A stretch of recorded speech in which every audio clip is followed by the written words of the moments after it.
Hello and नमस्ते। मेरा नाम है डॉक्टर दीपानिता और आपका स्वागत है स्टडी आईक्यू के स्टेट पीसीएस चैनल पे। आज हम बात करने वाले हैं टाइम मैनेजमेंट की। अब टाइम मैनेजमेंट जो चीज़ है वो सभी एस्पिरेंट्स का क्वेश्चन रहता है कि कैसे टाइम को मैनेज किया जाए इफेक्टिवली। अब ये जो क्वेश्चन है इसका जवाब कई सारे हैं। कई सारे तो साइकोलॉजिकल सॉल्यूशंस दिए हैं, बहुत सारे सेल्फ हेल्प बुक्स लिखी हुई हैं, बट प्रॉब्लम ये है कि सभी का जो टाइम होता है, दिन में 24 घंटे हैं, बट वो 24 घंटे सभी के लिए अलग होते हैं। यहाँ पे कई सारे ऐसे होंगे जो होम मेकर्स हैं, कई सारे जो वर्किंग प्रोफेशनल्स हैं, कई सारे कॉलेज में होंगे, कई सारे ऐसे भी होंगे जिनका इंटरेस्ट बेस्ड कुछ ना कुछ वो बिजी रहते हैं। कोई रात को पढ़ता है तो कोई सुबह पढ़ता है। कोई ऐसा भी है कि वीकेंड जो है वो सबसे टफेस्ट डेज होता है क्योंकि उसी दिन काम करना होता है।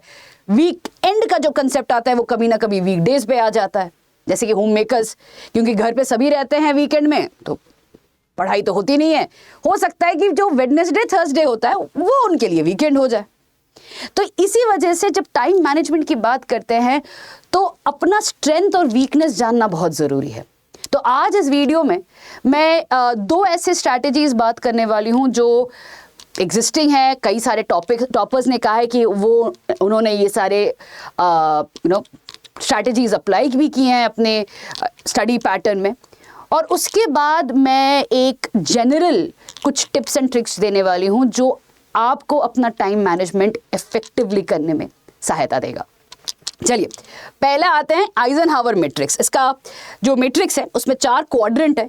क्वाड्रेंट में सबसे पहला जो है वो है अर्जेंट और इम्पॉर्टेंट। इसको समझने के लिए लेट्स टॉक अबाउट सब्जेक्ट्स। जो आप स्टेट पीसीएस दे रहे हो उसमें प्रीलिम्स मेंस में आपका सब्जेक्ट्स होंगे।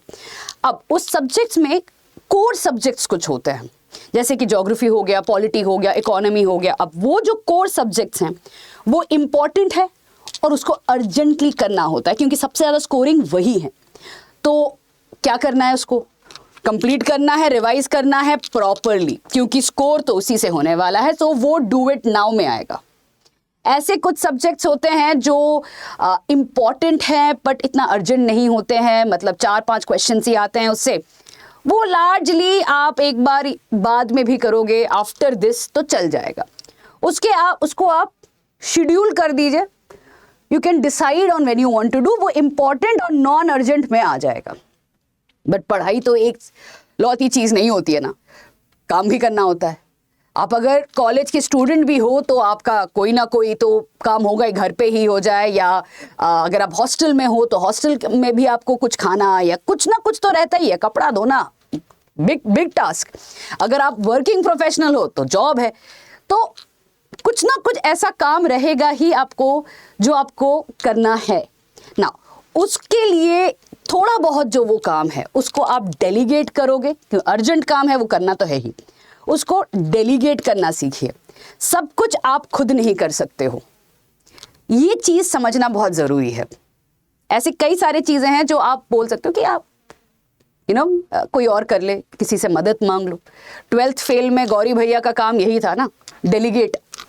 तो मनोज के लिए गौरी भैया क्या कर रहे थे, वो काम संभाल रहे थे जो अर्जेंट था बट नॉट इम्पॉर्टेंट था। अगर हम सब्जेक्ट पे वापस आते हैं तो ऐसे अगर यहाँ पे एग्जाम्पल ले तो करंट अफेयर्स, न्यूज़पेपर हर दिन पढ़ना मुश्किल है। तो कई सारे टॉपर्स क्या करते हैं कि वो आते जाते मेट्रो में किसी न्यूज़पेपर का एनालिसिस सुन लेते हैं, चाहे वो हिंदू हो, इंडियन एक्सप्रेस हो या जो भी, वो एनालिसिस सुन लेते हैं। मतलब कोई और पढ़ रहा है, कोई और एनालाइज कर रहा है, पर आप सुन के यू आर लर्निंग, तो डेलीगेट हो गया। And finally delete, that means not urgent, not important. क्या है ये? ऐसे चीज़ें जो आपको छूना भी नहीं है।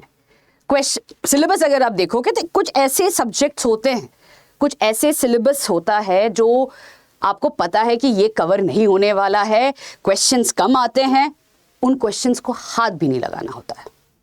ये भी स्ट्रैटेजी का ही तो पार्ट है। तो उसको टाइम मैनेजमेंट से हटा देना है। तो अब क्या करना है, सिर्फ 3 चीज पे फोकस करना है। अर्जेंट वाली, that is do it right now, schedule something later on and delegate. Right? तो ये आइजनहावर मैट्रिक्स है। अब दूसरा है पोमोडोरो टेक्निक। अब बहुत सारे जो टॉपर्स हैं वो इसको यूज़ करते हैं, बट ये टेक्निक मेरे साथ काम नहीं करता है, and I tell you why also. क्या है पोमोडोरो टेक्निक? पोमोडोरो टेक्निक है कि आप 25-25 मिनट का स्लॉट रखोगे। दैट मीन्स 25 मिनट आपने पढ़ाई की, 5 मिनट ब्रेक, 25 मिनट आपने पढ़ाई की, 5 मिनट ब्रेक। ये चीज़ आप 4 बार करोगे। तो इससे क्या होता है पोमोडोरो टेक्निक में कि जो 25 मिनट आप एकदम इंटेंस स्टडी कर रहे हो और 5 मिनट में आपका ब्रेन को आप रिवाइज कर रहे हो या उसको रिफ्रेश कर रहे हो, इससे आपका इफेक्टिवनेस बढ़ता है जब आप पढ़ाई करते हो। तो ये जब स्लॉट बना के रखोगे तो इससे ईजी रहता है आपका कुछ भी सिलेबस कवर करने में। अब मेरे साथ ये क्यों नहीं होता था? क्योंकि वो 5 मिनट कभी 5 मिनट रहता नहीं था। वो 5 मिनट 10 मिनट हो जाता था, एक रील से 2 रील हो जाता था। बालकनी में गए रिफ्रेश होने के लिए, वो कभी आधा घंटा हो जाता था। तो पोमोडोरो टेक्निक तो मेरे साथ काम नहीं किया, एंड आई एम श्योर कि आप में से बहुत सारे होंगे जो ये टेक्निक फॉलो कर चुके हो, नहीं लाइक यार ये नहीं होता है। अगर हो रहा है तो परफेक्ट है ये, अगर नहीं हो रहा है तो अभी आते हैं कि आप कर क्या सकते हो। पर उससे पहले I want to talk about state PCS। तो स्टडी IQ के वेबसाइट में अगर आप जाते हो तो वहाँ पे स्टेट PCS आपको मिलेगा, और रिपब्लिक डे के दिन सबसे बड़ा सेल चल रहा है। चाहे वो उत्तर प्रदेश का बैच हो, चाहे वो बिहार, ओडिशा, पंजाब, असम, मध्य प्रदेश, जम्मू एंड कश्मीर या हरियाणा, आपको जाके पहले कोर्स देखो, फीचर्स देखो कोर्स के, देखो आपको क्या क्या सहायता मिलने वाला है आपके प्रिपरेशन के लिए। क्या आपको mentorship, daily answer writing, content help करेगा? एंड प्लीज रिमेंबर कि कोर्स जो है वो बेस्ट फैकल्टीज पढ़ा रही हैं, तो आपके लिए कोर्स कंटेंट इज एक absolutely to the point, but उसके साथ साथ जो सपोर्ट मिल रहा है, कैन यू जस्ट इमेजिन कितना बेनिफिट देगा। और अब सेल में प्राइस कितना कम हो चुका है, राइट? जो आपको 18,999 रुपीज़ में मिल रहा था, अगर आप कोड यूज़ करते हो DW लाइव, इमीडिएटली आपको मिल जाता है 11,999 रुपीज़ में, 12,000 रुपये में। क्या कोड यूज़ करना है? DW live. तो आप खुद ही सोचिए कि सेल का फ़ायदा उठा के फीचर्स अगर आपको सपोर्ट करता है तो कितना फ़ायदा रहेगा, राइट? तो जाइए स्टडी IQ के वेबसाइट में और जल्दी कोर्स में एनरोल करिए। क्या कोड यूज़ करना है? DW live. चलिए आते हैं अभी क्या एक्चुअली काम करता है, राइट? एक किताब है ब्रायन ट्रेसी की, ईट दैट फ्रॉग। इस किताब में ब्रायन ने कहा है कि भाई जो सबसे घटिया चीज़ होती है ना, सबसे इंटरेस्टलेस चीज़ होती है ना, उसको पहले ख़त्म कर लेना चाहिए। जैसे कि आंसर राइटिंग, वो नहीं हो पाता, या जैसे कि रिविजन, सबका अलग अलग होता है, उसको पहले ख़त्म कर लो, उसके बाद लाइफ आसान हो जाती है। तो एक टेक्निक ये हो सकता है। दूसरा है कि भाई ये 8 घंटा 8x8x8, बहुत टॉपर्स बोलते हैं कि 8 घंटा सोना होता है, 8 घंटा पढ़ना होता है और 8 घंटा किसी और चीज़ के लिए। ये 8x8 का जो 8 घंटा पढ़ना होता है वो एक साथ स्लॉट नहीं मिलता है, वो लग्जरी है। अगर आप वर्किंग प्रोफेशनल हो तो वो लग्जरी है। तो मत करो ये 8 घंटे का टाइम स्लॉट निकालो मत। क्या करना है, आप खुद टाइम स्लॉट डिसाइड करो कि सुबह 2 घंटे हो जाए, शाम को 2 घंटे, अकॉर्डिंग टू यू। ये टाइम स्लॉट कैसे डिसाइड करोगे? चैप्टर के साथ डिसाइड करो कि यार इस किताब का या इस टॉपिक का मुझे ये खत्म करना है, कितना टाइम लगेगा वो आप तब डिसाइड करो। ये नहीं कि 2 घंटा पढ़ना है, टाइम मत देखो, क्या खत्म करना है वो देखो। इससे क्या हो रहा है कि आप किताब के 30 पेज 50 पेज जैसे आपको लगता है कंफर्टेबल हो उस तरीके से खत्म करो। उसके लिए अगर 1 घंटा लगता है परफेक्ट, 2 घंटे लगते हैं परफेक्ट, बट आपका चैप्टर बेस अगर करोगे तो टारगेट के साथ सिलेबस खत्म होता रहेगा। वरना वो टाइम जो है वो आप पे हमेशा रहेगा, अरे 2 घंटे बस इतना ही है या 4 घंटे, उससे क्या इफेक्टिवनेस आ रहा है। टारगेट रखो खत्म करने के लिए। एक बार टारगेट सेट कर लिया ना, उसके बाद रिवर्स करो कि इसके लिए कितना टाइम लगेगा मेरे को। दिन में 4 घंटे लगेंगे तो ठीक है, मैं यहाँ पे 1 घंटा, बाद में 1 घंटा, मे बी लंच ब्रेक में 1 घंटा ले लिया, या शाम को 3 घंटे, आप उसके बाद अपना मैनेज करो। एंड अगेन जैसे कि मैंने कहा, आप सभी का टाइम स्लॉट्स अलग होंगे, तो मैनेज इट अकॉर्डिंगली। ऐसा कोई ज़रूरी नहीं है कि 8 घंटे के 8 घंटे आपको दिन में निकालने हैं। मिनिमम 5 घंटे निकालने हैं, वो 5 घंटे कैसे निकालोगे, कहाँ पे निकालोगे, वो आप पे रहता है। बट टारगेट सेट करना है, उसके बाद सोचो कितना आपको टाइम लगेगा। नेक्स्ट पॉइंट जो मुझे बोलना है कि 2 सब्जेक्ट को साथ में पढ़ना होता है। एक सब्जेक्ट को पढ़ोगे ना तो लगेगा यार बोरिंग लग रहा है, कोई ना कोई चैप्टर में ऐसा लगेगा अरे यार ये नहीं समझ में आ रहा है। उस समय पे ना दूसरे सब्जेक्ट में चले जाना चाहिए। जहां पे वो मेंटल ब्लॉक आ जाए जस्ट शिफ्ट। क्या होगा उससे कि 2 सब्जेक्ट पे आपका इंटरेस्ट बैलेंस रहेगा, रिफ्रेश रहेगा माइंड, और तीसरी चीज है सिलेबस खत्म होगा। तो ऑलवेज कीप 2 सब्जेक्ट्स टुगेदर। ऐसा नहीं कि पहले ज्योग्राफी खत्म कर लिया उसके बाद इकोनॉमी करेंगे, क्यों? आप 2 घंटा ज्योग्राफी का 20 पेज पढ़ लो या इकोनॉमी का 30 पेज पढ़ लो, दोनों में रहेगा। कहीं पे अगर रुकावट हो रही है, ऐसा होता ही है कई बार कि यार ज्योग्राफी समझ नहीं आ रहा है, पढ़ने का मन नहीं कर रहा है, रुक जाओ, शिफ्ट। ठीक है, उससे क्या होगा, आपका सिलेबस खत्म होगा, इंटरेस्ट रहेगा, you will not gate fatigue, वो फटीगनेस नहीं आएगी। करेक्ट। एंड लास्ट में बोलने वाली हूं पैसिव लर्निंग के बारे में। पैसिव लर्निंग होता क्या है?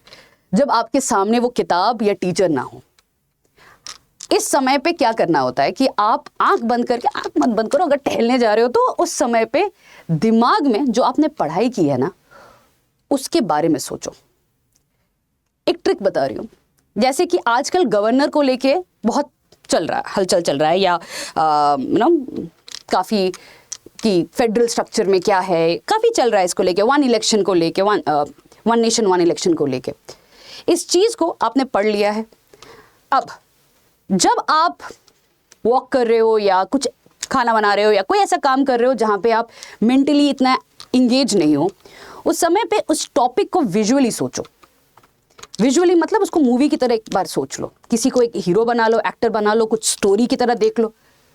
आपको ये चीज कभी कभी नहीं भूलोगे आप, you will always remember it.